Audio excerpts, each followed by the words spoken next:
Cuali Tonali, pues estamos aquí con el mundo de las reumatólogas y reumatólogos y la pediatría con Elena. Y lo que estamos haciendo es una carta al editor. Y entonces, en este primer pinino de carta al editor, que van a ser 4 clases, esta sería la tercera, lo que hicimos en la clase anterior es buscar un artículo, ir a buscar un artículo que nos pudiera parecer tierra fértil.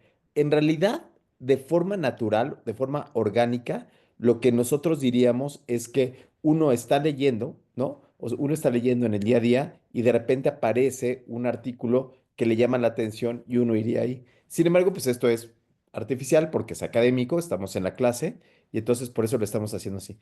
Y entonces, Elenita, ¿quién escoges tú que nos presente el primer artículo, que leyó y hacia dónde va? ¿A quién vamos? Ay, doctor, me va a odiar. Yo Sí, creo no, tú que escoge. Tú escoge Diana. quién. Diana, bien, Diana, ni modo, vas.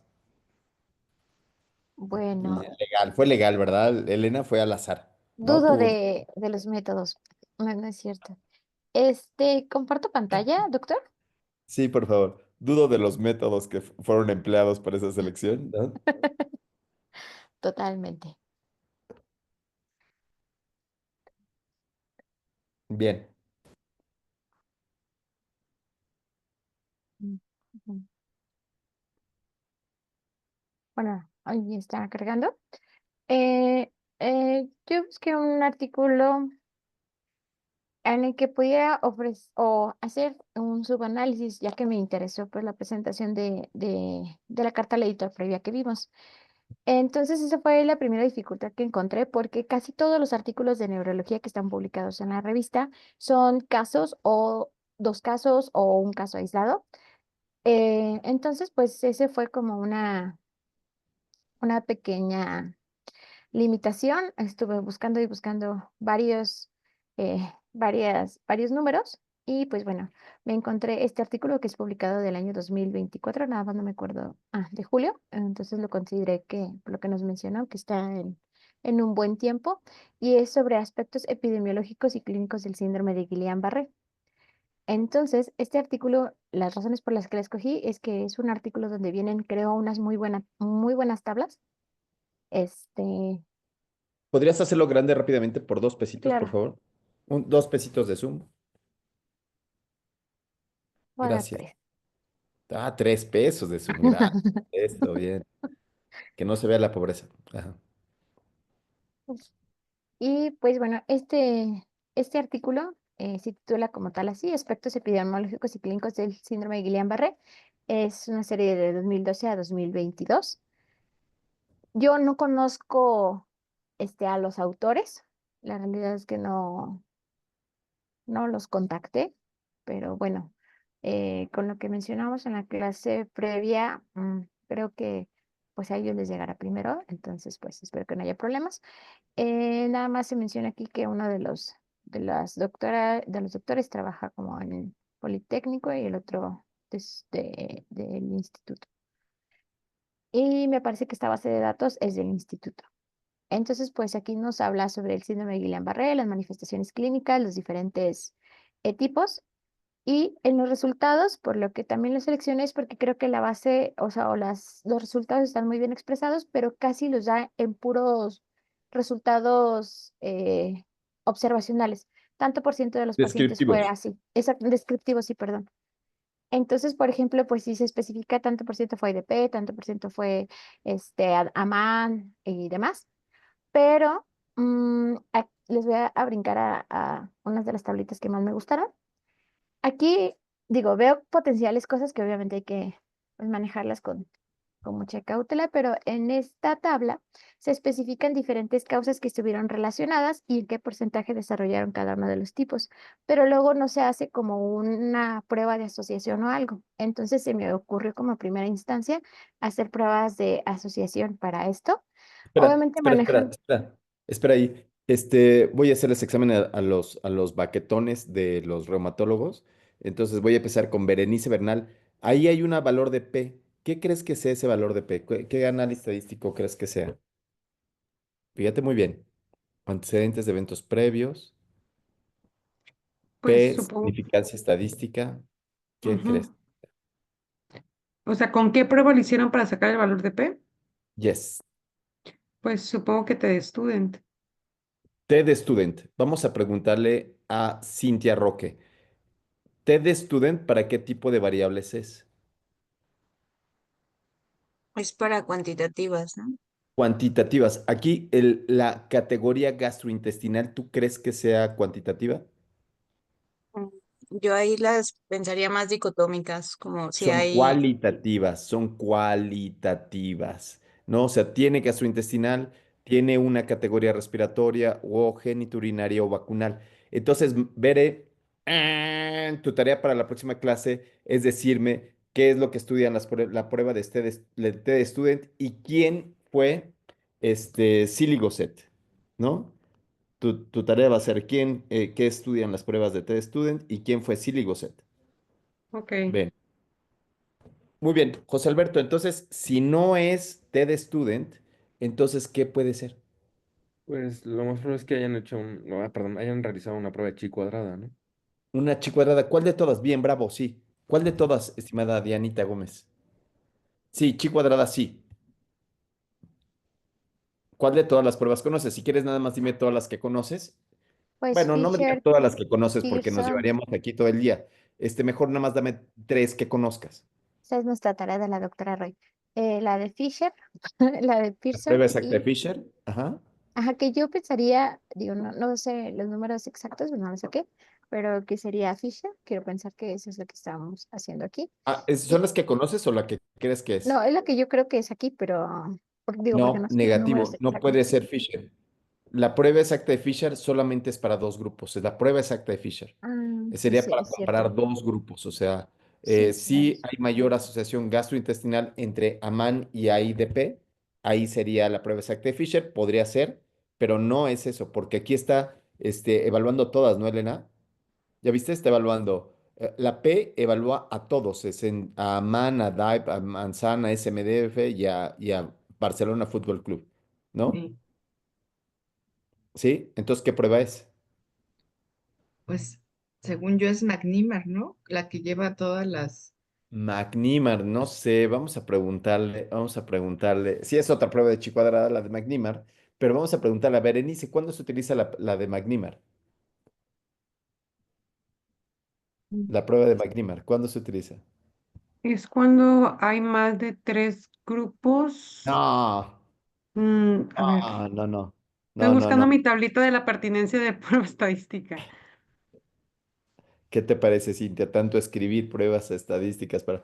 Bueno, aquí la única opción que hay es que como son más de dos, o sea, es gastrointestinal Dicotómicas. presente ausente y son muchos grupos, lo más probable es que pueda ser una chi cuadrada de tendencia lineal.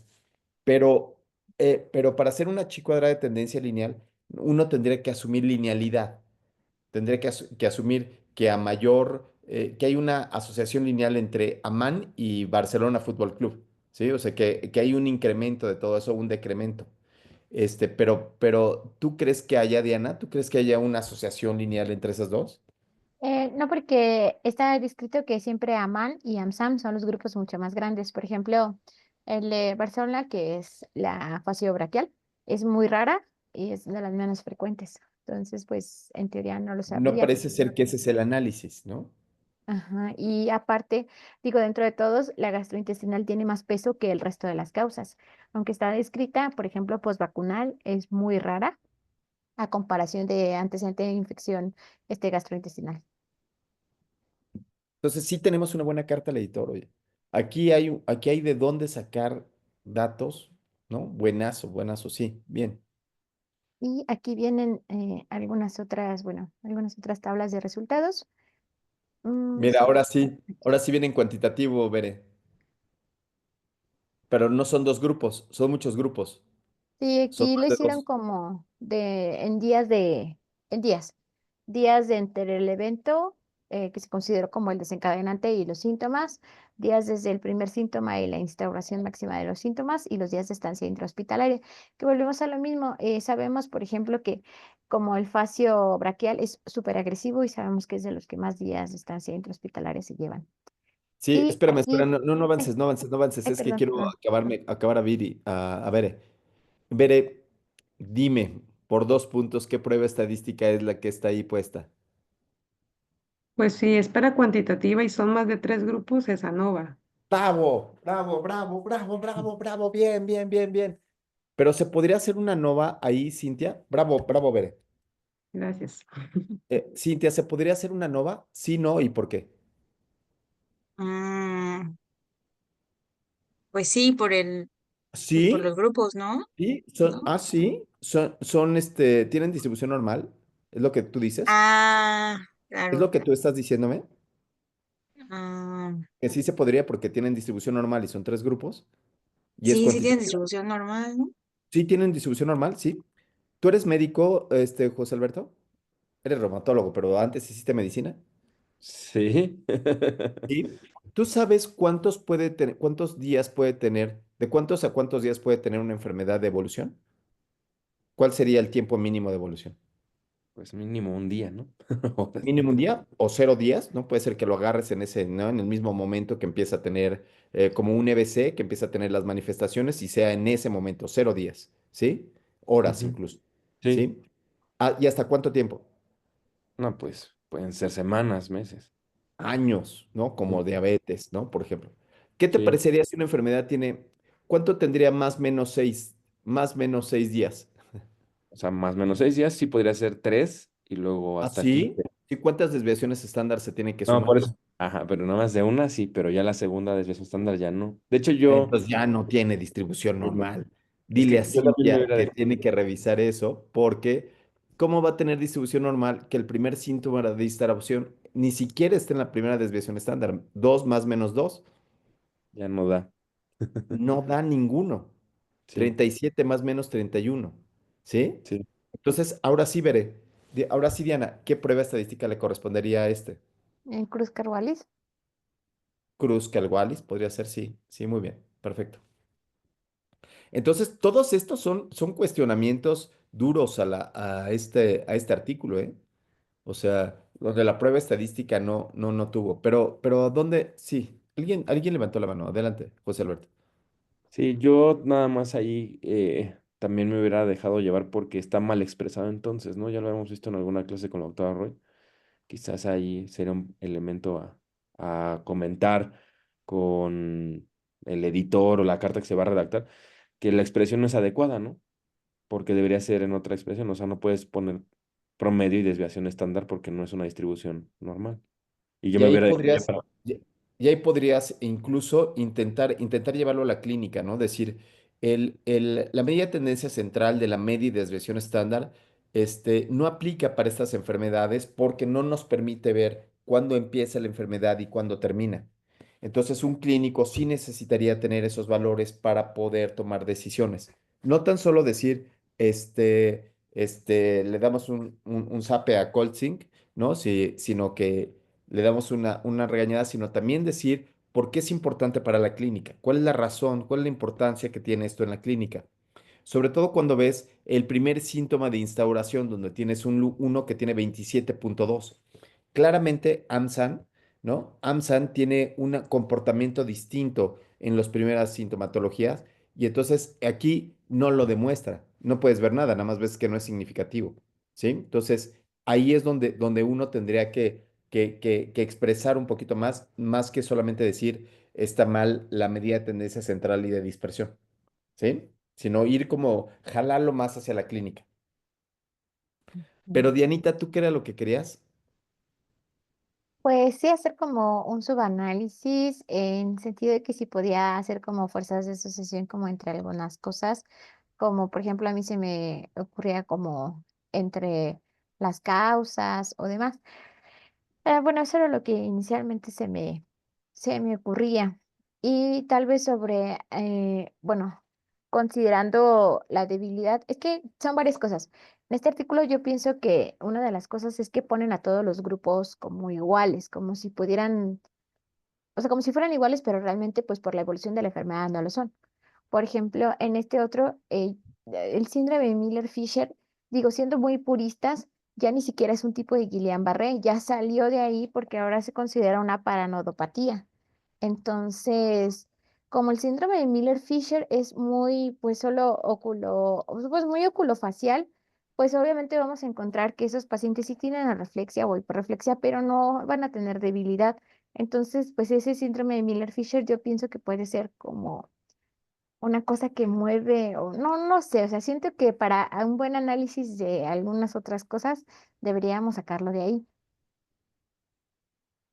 Súper, súper, muy bien. Eso es un muy buen dato. Ese es un muy buen dato de estar platicando, pero yo creo que este artículo da para muchísimo, ¿ya viste? O Sí, sea, por sí, ejemplo, ya vi. podrías ver si hay algún dato clínico que pudiera ayudar a hacer la diferencia entre los distintos tipos de Guillain-Barré, por ejemplo, ¿no? Entonces ahí Ajá, tienes que si es simétrico o ascendente, se encuentra que es estadísticamente significativo, pero como está entre todos, no queda claro entre cuál y cuál. ¿No? Entonces, ahí podría ser la agrupación de algunos datos clínicos. No sé, está muy interesante. Creo que hay muchas cosas que hacer. ¿Cuántos pacientes fueron en total? ciento, no, perdón, ay, no me acuerdo exactamente, pero acá está. No creo si fue en 170 o 470. Entonces, me Pues está parece una N buenazo, muy ¿no? buena. Está muy buena la N y fácilmente puedes sacar los datos, ¿no? Porque Sí, como está en inicialmente porcentajes, yo sí. pensaba como, por ejemplo, no lo sé, si el paciente debuta con, no sé, debilidad que llegue a cero y tal, su probabilidad de que sea una MAN es de un tanto por ciento con uno R de tanto. Eso es lo que inicialmente a mí se me ocurrió, pero ya vi que son varios aspectos. Ok, yo creo que te deberes de concentrar, como es una carta al editor chiquita, Mm, yo creo que te podrías concentrar solamente en un tipo de Guillain-Barré. Como por ejemplo, o sea, fíjate cómo está súper bonito, ¿eh? Y cómo mm, esto te podría ayudar a decir, de los tipos de Guillain-Barré, el más difícil de diagnosticar es el AMAN, o el más difícil de identificar es el AMSAN, ¿no? O algo así, mm, mm. Yo creo que ¿no? escogería el de la N más grande. Puede ser, ¿no? O O, sea, por ejemplo, entonces Oman, dices, que es el más grave. ok, Amán, que es el más grave, y entonces tú podrías decir, fíjense ustedes cómo podemos tener características clínicas, ¿no? Que nos pueden ayudar a reconocer si es Amán, ¿no? O no sé, pues,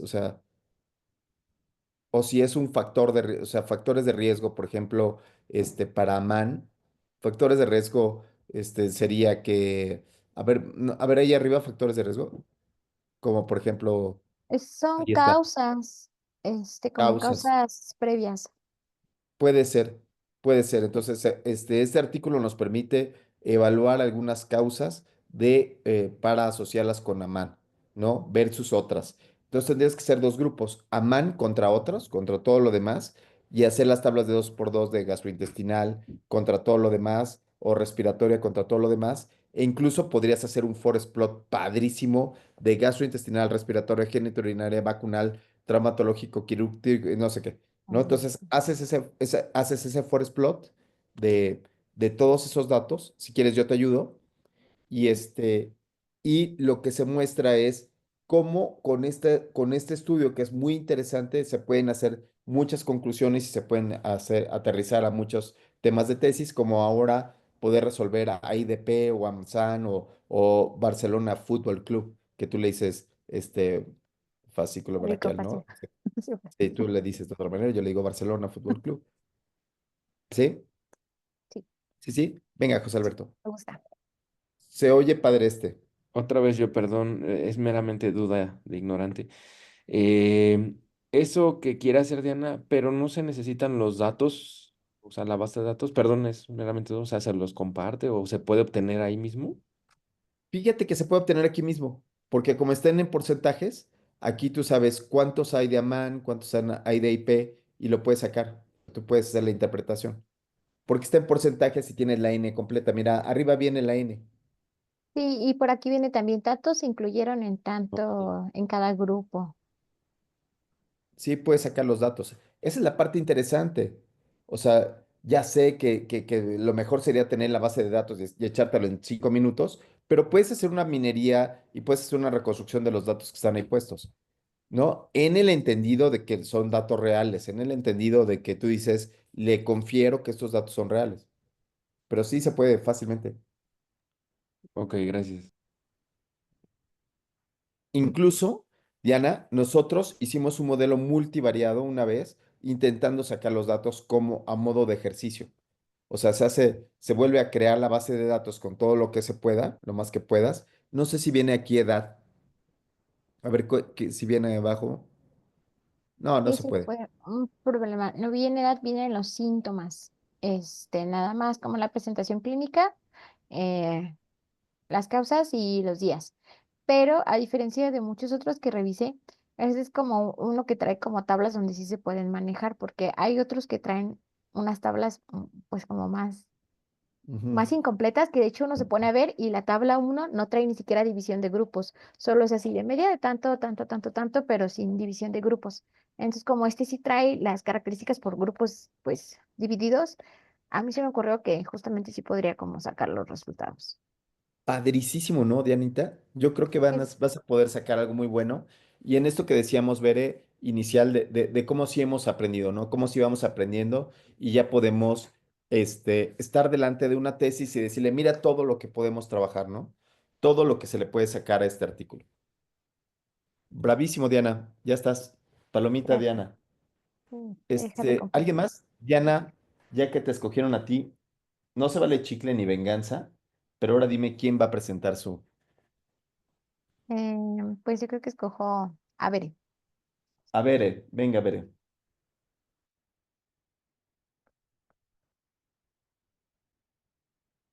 Venga, Bere. ¿Sí, Bere? ¿Está compartiendo? ¿Ya lo Bere. están viendo? Bien. Ok. Pues este es un artículo del 2021. La Astrid. Mira, Ajá. la mismísima Astrid también de aquí. Justo es pues les comentaba de una escrita de mi servicio, la doctora Astrid, y mi ex más, si los conozco en esta ocasión, y pues fue consensuado, préstamelo. Em, Sexo consensuado, bien. exacto. Entonces fue COVID-19 grave y desenlaces en pacientes con enfermedades reumatológicas. La finalidad del artículo fue Espérame un como segundo. Bere, Bere, ¿podrías regalarme 2 pesos más de Zoom? Es que tengo va, presbicia porque ya estoy llegando a la octava década de la así vida. o más, así.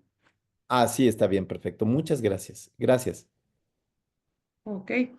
Pues fue, ay, es que no me alcanzo a revisar, una revisión, una serie de casos, se incluyeron 15 pacientes para observar los características de los desenlaces fatales de COVID. Pues aquí está la introducción. En las características basales de los pacientes, pues se hace la tabla uno con la descripción de todos los pacientes. Solamente se englobaron como dos enfermedades principales, que fue artritis reumatoide y lupus eritematoso sistémico, y en otras. No se especifica cuáles fueron las otras, que solamente fueron 5 pacientes. Las comorbilidades ya especificadas fueron diagnosticadas con PCR positiva y los síntomas de gravedad, que pues no difieren mucho de los de la población general. Aquí las variables utilizadas de laboratorio fueron pues biometría, en específico la trombocitopenia fue la que mayor se asoció, y pues los niveles de reactantes de inflamación, ferritina, DHL, linfocitos y PCR, pero pues obviamente de inflamación, no de lo de tiempo real. En la descripción, bueno, acá en el contraste ya los resultados, las variables que dieron significativamente, ay, es que no alcanzo a ver, acá está. Pues las variables que se consideraron como significativas fue la trombocitopenia y la presencia de dímero D. Aquí pues solamente se hace un contraste de los dos grupos entre los que sobrevivieron y los de muerte. No se hace alguna diferencia extra para obtener el valor de P. Dentro de el contexto de las enfermedades reumatológicas, pues también se incluyó la variable de uso de prednisona de más de 5 miligramos por día, no siendo estadísticamente significativa, que uno hubiera pensado que sí. Y el uso de los inmunosupresores, pues igual no se especifica la dosis del medicamento o cuál medicamento fue en específico, y pues tampoco hubo significancia estadística. En cuanto acá, no mentira, esas son las únicas dos tablas, tabla uno y tabla 2. Solamente pues se pone el porcentaje de la mortalidad. La variable asociada con mayor mortalidad fue la trombocitopenia, que no difiere mucho de la población general a comparación de enfermedades reumatológicas. Y pues solamente establecen una asociación de pacientes con trombocitopenia, no identificando si es más en el grupo de artritis reumatoide o más en el grupo de lupus, pues influyó un desenlace fatal. Y pues eso fue el resultado. Yo siento que obviamente pues hay algunas cositas a especificar desde el desglose de los medicamentos y otro tipo de situaciones. Y pues sí, hay como algunas cositas que se pueden ir obteniendo más datos para poder hacer asociaciones diferentes. Pero ¿cuál va a ser tu hipótesis? ¿Cuál va a ser la idea de la carta? Pues primero la especificación de datos, o sea, hacer como que los inmunosupresores, si se pudiera obtener algún tipo de otra información para ver si tuvo alguna influencia. O sea, tú le vas La a preguntar tú le quieres preguntar a tus colegas sí, si primero obtener ese tenían tipo de datos de... información. Y ya como empezar a utilizar los datos que sí se reportaron, pues establecer si hubo alguna relación de trombocitopenia por actividad de la enfermedad, o sea, si fue más trombocitopenia, si fue más grave la trombocitopenia en pacientes con artritis o de lupus, que son las únicas dos enfermedades que se especifican, porque ya en el análisis, en la segunda tabla, solamente se hace la diferencia de vivos o muertos, ahí ya no influyó la enfermedad. Entonces sí estaría interesante saber si este tipo de desenlace fue más en artritis o en lupus, que es lo único que se especifica en el artículo, ¿no? Que a lo mejor sí la población pues no se puede jugar tanto con los datos, así como el artículo que enseñó Diana, porque solamente son 15 pacientes, entonces sí hay un poquito de limitación de los datos, pero bueno, aprovechando esa delimitación de enfermedades que hicieron, ver si existe una asociación por el único factor que sí se relacionó al desenlace. No, no me queda claro, veré. Sí, Cintia. Perdón, nada más hay duda. Es que vimos lo del poder estadístico. Entonces, no sé Ok. si en este caso, como tú bien comentas, ¿no? Que son poquitos pacientes. Y es que algo pasó también en el artículo que yo revisé, que se tomó una muestra a conveniencia. Entonces, no sé si en este tipo de estudios se puede hacer lo del poder estadístico y eso, todo es lo que tú comentas, ¿no? De pues que eso está un poco difícil extrapolarlo con unas poblaciones tan pequeñas. Claro. Ay, Cintia, yo creo que es una gran aportación, Cintia, bravo. Entonces, por ejemplo, Bere, si tú tuvieras una variable que creas que es la que se asocia con mayor mortalidad, voy a pensar que un dato de laboratorio, ¿qué dato de laboratorio tienes por ahí? Trombocitopenia. O que la trombocitopenia sea un factor pronóstico de mortalidad. Con eso podrías hacer el cálculo del poder estadístico y decir cuántos pacientes se necesitaban para probar esta tesis, Sí, ¿no? ok. Por ejemplo, aquí tienes, por ejemplo, los linfocitos, que están en .07, están en la rayititita, ¿no? Entonces ahí lo que podrías calcular es el poder estadístico, pero no sé qué tan clínica sea, no sé qué tan importantemente, o sea, una hipótesis clínica que tengas, o sea, ¿cuál sería la causa de que los pacientes con COVID-19 o con una neumonía viral se mueran? ¿Cuál sería lo que tú podrías decirle a tus colegas reumatólogos? Más allá de decirles, pues es por algún factor, sino ¿cómo le podrías ayudar? Que si estuviera Me asociado a la explico? enfermedad. Ay, como O que sea, se me corta, explico, o doctor. sea, lo que te quiero decir es ¿qué aporte podemos hacer para la reuma? ¿Cuál es el aporte que se puede hacer para la reumatología a partir de esto? ¿No? Pues si existe alguna asociación en linfopenia en este caso, ¿Qué? que sea exacerbado por la infección viral, ¿Tienes que linfopenia se presente presente? con mayor gravedad en el contexto de enfermedades reumatológicas. O sea, al ¿Qué? paciente que se infecta de COVID le va peor si tiene lupus porque hace más linfopenia que un paciente común y corriente. Sí, pero aquí no tienes linfopenia, nada más tienes linfocitos en Bueno, continuo. Entonces ahí tienes una limitante. Sí, Ahí, justamente. ahí sí no puedes, ¿no, José Alberto? No puedes asumir quién tiene linfopenia, o al menos que haya una tabla que venga con linfopenia presente ausente. No, solamente esa. Pero bueno, yo creo que algo que sí se ha venido dando mucho y que podría aportar es si los pacientes con enfermedades reumáticas y el tratamiento con inmunosupresor. De hecho, ahí en la tablita, creo que algo rescatable es Puede qué ser, tanto es claro. cierto que los pacientes con más inmunosupresores les va peor. Según la tabla que nos muestra Bere, pareciera que no hay diferencia, ¿no? Entonces, sería Ujú. interesante ver un análisis. Bueno, creo yo que si descartamos lo de linfopenia, y a mí sí me agradaba lo de las plaquetas, la verdad, o sea, sí creo que es una opción también, ¿no? Ahí esas dos dudas ahí me quedaría. José Alberto, yo me declaro tu fan. Yo creo que el de inmunosupresores, ahí puede ser, ahí es donde está el medio del asunto. O sea, porque lo que dijimos es, fíjense ustedes cómo aquellos pacientes que tienen inmunosupresores, son pacientes que tienen mucho más riesgo. Te lo digo porque yo tengo esclerosis múltiple. Y entonces a mí me decían, yo tengo inmunosupresores y me decían, no, no puedes estar cerca del COVID porque te vas a morir. Y después se descubrió que no tanto. Y funcionaría muy bien decirles, quitarles el miedo a los que están teniendo inmunosupresores porque no les va a pasar nada. Y entonces, por ejemplo, aquí yo lo que veo es que los que murieron tienen un 40% contra un 26,7. Entonces, uno, lo que podrías hacer es calcular el poder estadístico que tiene esto, ¿no? Que tiene esta diferencia. Y dos, buscar cuántos pacientes, o sea, calcular el tamaño de muestra para poder hacer esta hipótesis. Es decir, Ok. para poder determinar si el tener uno o más inmunosupresores es un factor de riesgo, se requieren tal cantidad de pacientes. Y entonces Sí, sería un gran totalmente de aporte, acuerdo. porque es una discusión que también las neurólogas, ¿no? También tienen, ¿no? Te iba a decir, Elena, Dianita, ¿no? O sea, cuando tienes un paciente con inmunosupresores, con CD20, esteroides, etcétera, etcétera, casi casi le dices, no salga, ¿no? Termine con su vida, métase una pokebola y no vuelva a ver a nadie en el planeta porque porque se puede infectar.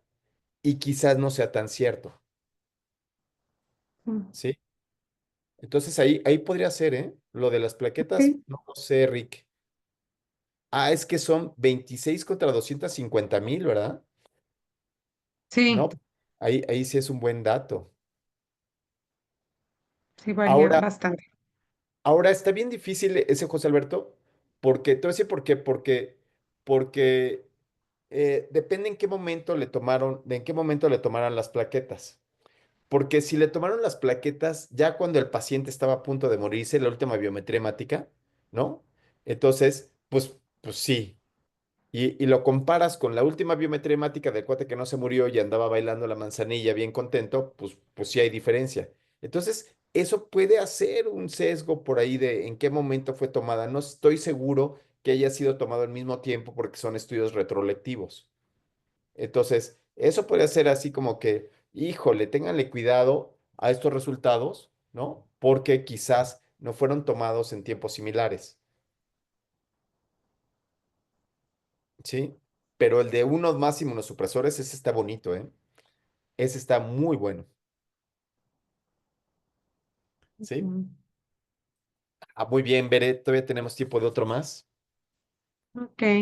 Cintia, ¿A quién vas a nombrar tú? a Cintia. A Cintia, qué mala eres. Qué mala, qué malas personas. ¿Viste, Cintia, tú que le habías manifestado tu amistad, le habías dado ideas y ella te nombra a ti? Sí, Es con cariño, sí, ya Nunca sabes. se sabe. no hay amistad acá.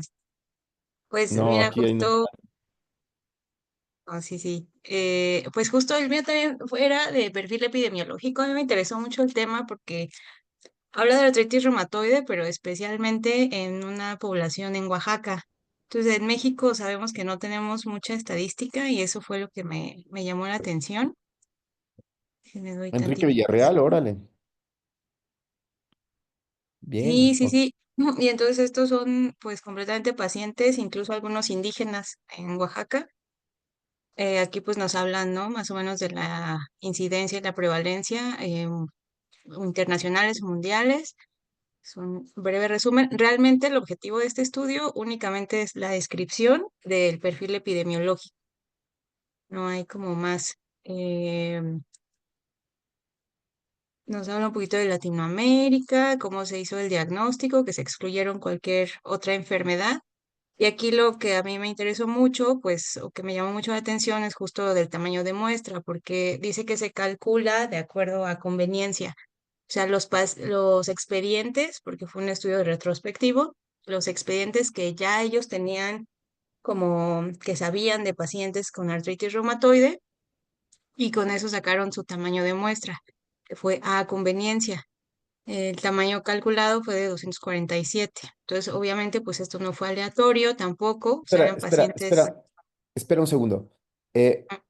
Estoy de acuerdo. A ver, si quieres poner ahí ese cálculo de tamaño de muestra.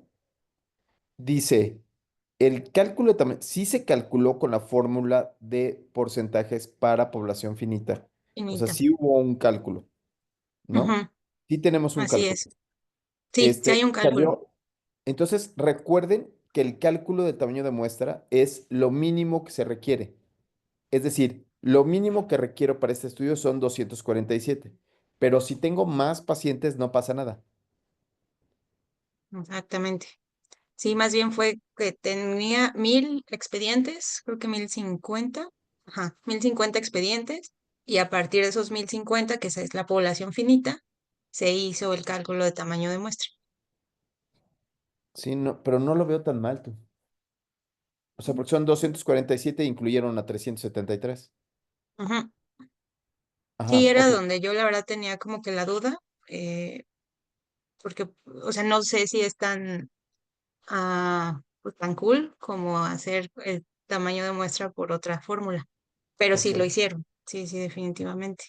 Entonces, bueno, lo que ellos dicen es que tampoco fue aleatoria, pues que fueron los pacientes que ellos ya conocían, Ujú. 8 dimensiones, el perfil sociodemográfico, antecedentes heredofamiliares, de salud, terapéutico, etcétera. Ahorita los checamos. Y aquí vienen las tablitas. Entonces también ellos, pues realmente lo único que, o lo que hicieron fue el checar los porcentajes de acuerdo a la ocupación. O sea, todo esto venía en el expediente electrónico, de acuerdo a la ocupación, que el porcentaje de pacientes eran empleados, trabajadores del hogar, etcétera, y los intervalos de confianza. Y esto era lo que les comentaba, ¿no? Que eran regiones, pues, de Oaxaca, así completamente. Y la etnia, la mayoría eran mestizos, pero también pacientes zapotecos y mixtecos. No se mencionan qué otras etnias había, pero también las tomaron en cuenta, que eso es, creo que lo más padre, o de lo más padre que tiene el artículo. Antecedentes heredofamiliares, igual desde primer grado hasta cuarto grado incluso, o sin ningún antecedente. Y pues qué tipo de antecedentes de enfermedad de tejido conectivo. O sea, ellos sí también hicieron un subgrupo, sí, subgrupos, pues, de específicamente qué enfermedades. Lo que ellos toman más en cuenta fue la artritis reumatoide y el lupus. Realmente no mencionan con qué esclerosis y otras cosas, pero sí, sí las revisaron. Y algo igual interesante, pues, era las características en cuanto a las comorbilidades o a otras afecciones en estos pacientes. Sí mencionan en las tablitas más abajo si estaban utilizando uno, dos o incluso tres farmes, el uso de esteroides, por ejemplo. Entonces a mí eso me pareció interesante. Eh, Justo lo que hablábamos, la mayoría de los pacientes pues no tenían ninguna infección, o sea, en las notas, ¿no? Que sí es cierto, inmunosuprimirlos como que pensamos que es casi, casi igual a que va a haber muchísimo riesgo. Sí lo hay totalmente, pero la mayoría de los pacientes andaba bastante bien en sus revisiones. La mayoría de las infecciones en todo caso fueron virales. Comorbilidades, curiosamente, la mayoría estaban como que no tenían ninguna comorbilidad, pero de las que sí hubo, la más frecuente fue la hipertensión arterial sistémica en un 25%. Esto pues también llama la atención porque no es como que lo más reportado tampoco a nivel internacional, en que casi la mitad de los pacientes tienen hipertensión, obesidad y o diabetes mellitus.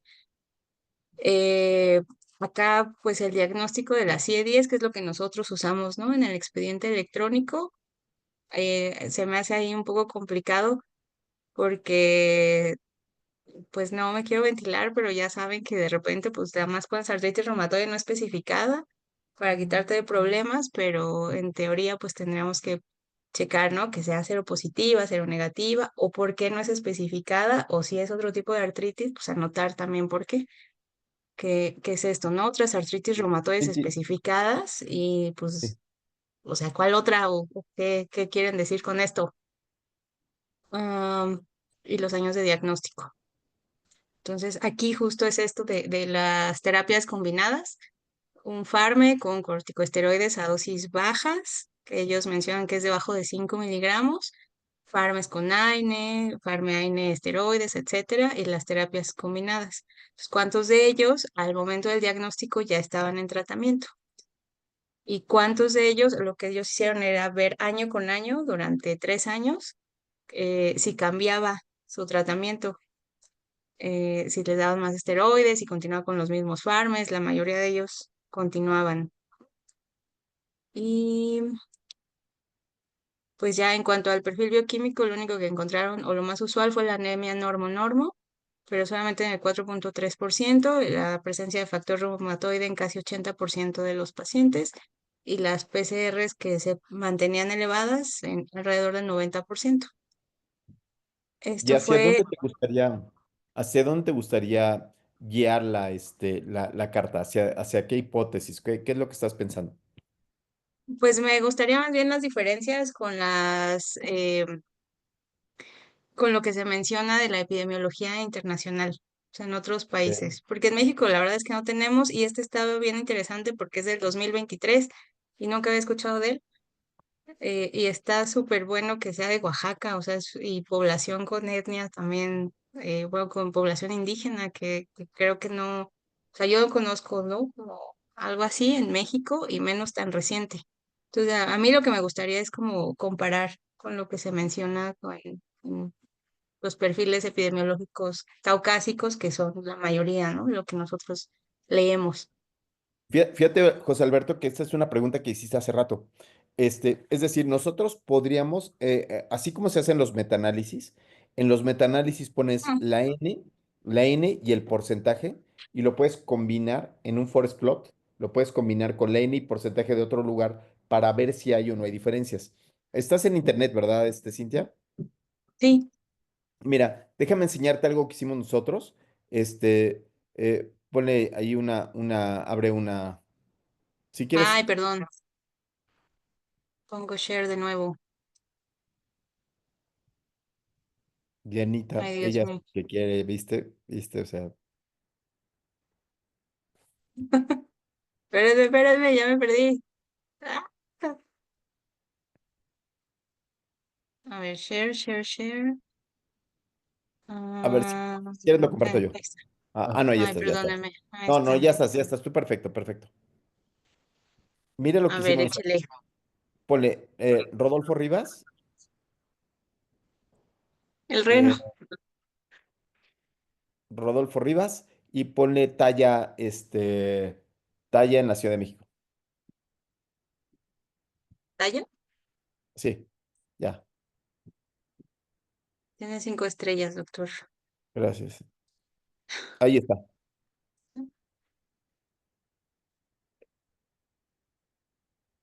ahí está. Mira lo que hicimos aquí. Mira, hazlo grandote. Ujú,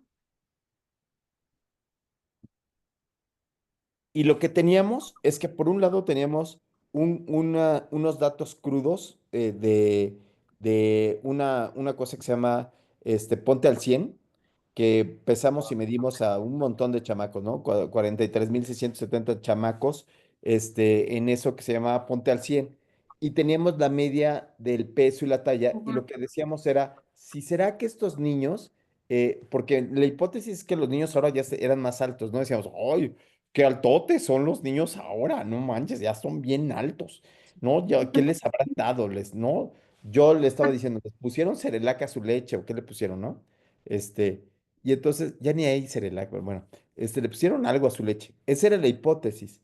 Y entonces, mira cómo lo resolvimos, ¿no? Entonces, como no teníamos los datos antiguos, no tenemos los datos viejitos, síguele adelante, adelante, adelante. No tenemos los datos viejitos, más adelante, más adelante, más adelante.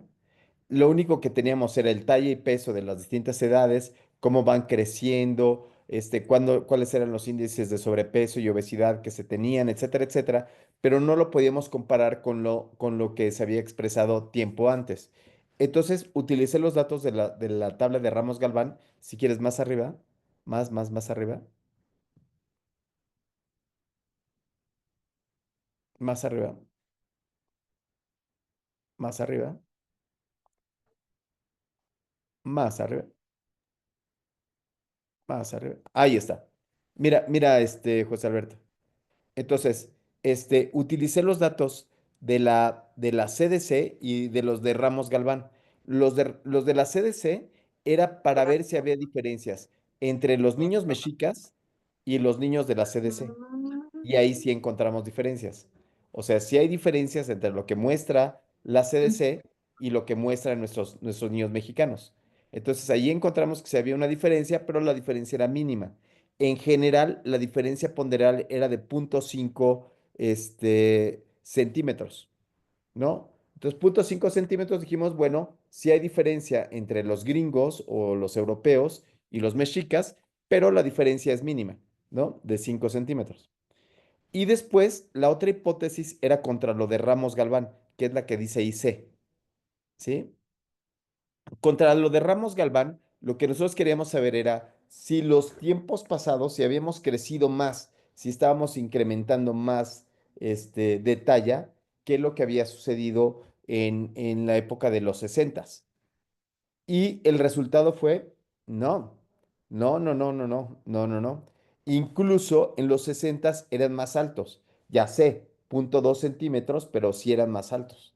Entonces aquí la conclusión es que efectivamente no es que estemos creciendo más, no es que seamos unos gigantes ahora, ni que la mejor comida haya logrado crecer mucho más, ¿no? Tenemos otras características, hemos engordado, pero no nos hemos hecho más altos, ¿sí? Y entonces, ¿qué fue lo que te quiero decir, José Alberto?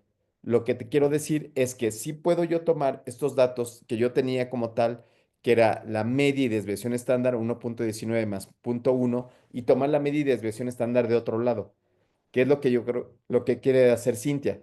O sea, Cintia, lo que tú podrías hacer es sacar los datos de esa población, ver las prevalencias de esa población o ver alguna cuestión, algunos datos clínicos, a ver si se presentan más y compararlas con las características clínicas que presentan nuestros hermanos sajones.